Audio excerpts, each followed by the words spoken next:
नमस्कार दोस्तों, स्वागत है आपका वीआरसी कंप्यूटिंग चैनल में। दोस्तों, आज की इस क्लास में हम माइक्रोसॉफ्ट वर्ड के अरेंज सेक्शन के दो महत्वपूर्ण ऑप्शन ग्रुप और रोटेट को नॉर्मल लैंग्वेज में प्रैक्टिकल एग्जाम्पल के साथ सीखेंगे।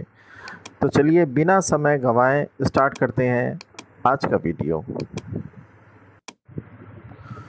दोस्तों, ग्रुप ऑप्शन में क्या होता है कि आप ऑब्जेक्ट के ग्रुप क्रिएट कर सकते हैं और इसके लिए ज़रूरी है कि आपके पास एक से अधिक ऑब्जेक्ट हो। तो हम 2-3 ऑब्जेक्ट यहाँ पर बना लेते हैं, क्रिएट कर लेते हैं। ठीक है, जैसे मान लीजिए हमने कुछ ऑब्जेक्ट यहाँ पर बना लिए। अब इसमें हम इन ऑब्जेक्ट का एक ग्रुप बनाना चाहते हैं। मतलब क्या है कि अभी ये ऑब्जेक्ट अलग अलग हैं। जैसे कि किसी एक को सिलेक्ट करते हैं तो एक ही सिलेक्ट होता है, मूव करते हैं तो जिस ऑब्जेक्ट को सिलेक्ट कर रखा है वही मूव हो रहा है। तो हम चाहते हैं इन तीनों का एक ग्रुप बना लें। तो ग्रुप बनाने के लिए क्या करेंगे, तीनों को एक ही साथ उसी तरह शिफ्ट दबा कर, शिफ्ट की होल्ड करके सेलेक्ट कर लेंगे और सेलेक्ट करने के बाद उसी तरह पेज लेआउट में जाके हम ग्रुप ऑप्शन पर क्लिक कर देंगे। देखिए अभी क्या है कि ये ऑब्जेक्ट आपका बिल्कुल एक ही ऑब्जेक्ट की तरह वर्क करने लगा कि जैसे अगर हम एक को सिलेक्ट करके मूव करेंगे तो तीनों मूव होंगे, है ना। रिसाइज में भी वही होगा बिल्कुल। तो जिस तरह का भी वर्क हम करना चाहें ये तीनों ऑब्जेक्ट में अब एक ही साथ काम होगा। मतलब कि ये तीनों ऑब्जेक्ट का एक ग्रुप क्रिएट हो गया।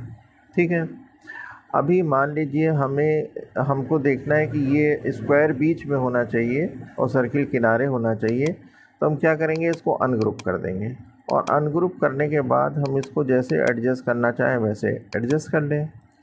और देखिए दोबारा हमें ग्रुप करने की इसको ज़रूरत नहीं है, बस किसी भी एक को सिलेक्ट करके हम केवल रीग्रुप कर दें।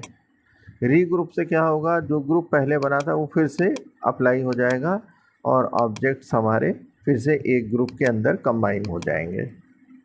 ठीक है, तो इस तरह हमारा ये ग्रुप, अनग्रुप और रीग्रुप ऑप्शन काम करता है। ठीक दोस्तों, इसके साथ ही हम सीख सकते हैं कि ऑब्जेक्ट किस तरह से रोटेट करता है, वो भी हम देख सकते हैं। देखिए रोटेट में क्या होता है कि सबसे पहले तो हम इसको अनग्रुप कर लें ऑब्जेक्ट को और फिर हम कोई ऐसा ऑब्जेक्ट चूज़ करें जिसमें रोटेशन हमें पता लगे। जैसे ये एक ऑब्जेक्ट है जिसमें एरो टाइप का बना हुआ है, इसमें रोटेशन पता लग गया।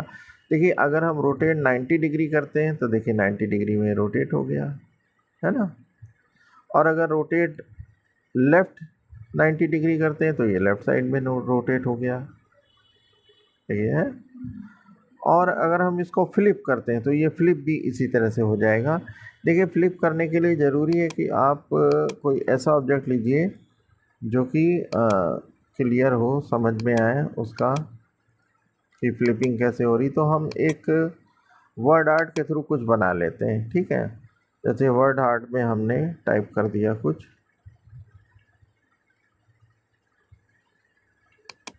ऐसा कुछ हमने लिख दिया।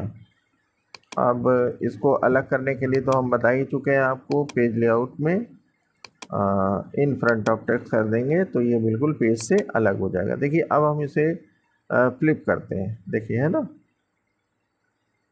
देखिए ठीक, ये वर्टिकली फ्लिप हो रहा है और अगर हॉरिजॉन्टली फ्लिप करना चाहें तो ये हॉरिजॉन्टली फ्लिप हो गया। देखिए फ़र्क कैसे पता लगेगा, देखिए हम इसकी कॉपी पेस्ट कर लेते हैं। तो पहले इसका फ्लिप हम वर्टिकल करते हैं, देखिए ये वर्टिकली फ्लिप हो गया। ठीक है, और फिर इसको देखते हैं हम हॉरिजॉन्टली फ्लिप करके, ये हॉरिजॉन्टली फ्लिप हो गया। तो ये डिफरेंस आता है इसमें।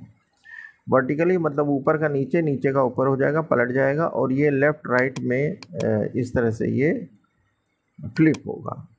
और रोटेट तो हमने बता ही दिया आपको, है ना, डिग्री के अकॉर्डिंग रोटेट होता है। मान लीजिए हमें थोड़ा कम रोटेट करना है या ज़्यादा करना है, 90 डिग्री नहीं करना है, हमें 45 डिग्री या 30 डिग्री रोटेट करना है, तब हम मोर रोटेट ऑप्शन में जाकर यहाँ से रोटेशन दे देंगे रोटेट में। अब जैसे हमने 45 डिग्री दे दिया और ओके करा तो देखिए ये 45 डिग्री रोटेट हो गया। ठीक है, हालांकि हम वैसे माउस से भी रोटेशन कर सकते हैं। ये जो ग्रीन पॉइंट आता है इसको पकड़ के भी हम रोटेशन कर सकते हैं। माउस को होल्ड करेंगे और जब ड्रैग करेंगे तो ये रोटेट, जितना हम चाहेंगे उतना रोटेट हो जाएगा। ये मैनुअली कर सकते हैं आप इसमें, ठीक है।